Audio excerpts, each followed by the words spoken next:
प्रेग्नन्सीमध्ये constipation तुम्ही एकट्याच नाही आहात.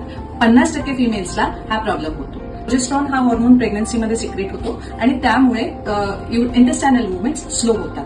दुसरं आहे आयर्न सप्लिमेंट जे आपण घेतो त्याचा साईड इफेक्ट कॉन्स्टिपेशन आहे.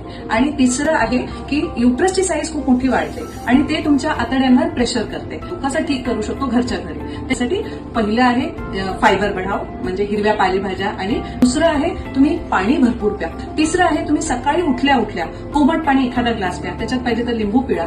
चौथं आहे अंजीर किंवा किशमिश जे आहेत, हातात किशमिश एखाद 2 अंजीर रात्री भिजत घाला आणि ते सकाळी त्या पाण्यासकट पिऊन घ्या. आणि पाचवं आहे कमीत कमी 20 मिनिटं वॉक. आता सगळ्यात महत्वाचं काय तुम्ही नाही करायचंय, स्ट्रेन करायचं नाही, म्हणजे संडास करायला जोर करायचा नाही, नाहीतर तुम्हाला पाईल्स होतील. आणि काय म्हणतात कॅस्टर ऑइल किंवा एरंडेल प्या. त्याच्याने दुसरा प्रॉब्लेम मोठा होतो की तुमच्या लेबर कळा सुद्धा किंवा डिलिव्हरीच्या कळा सुद्धा चालू होऊ शकतात. हे लॅक्झेटिव्ह म्हणतो आपण, इसबगोल किंवा ड्युफ्लॅक वगैरे जे काही औषधं आहेत ते डॉक्टरांच्या सल्ल्याशिवाय घ्यायचे नाही. तर comfortable pregnancy is equal to healthy baby.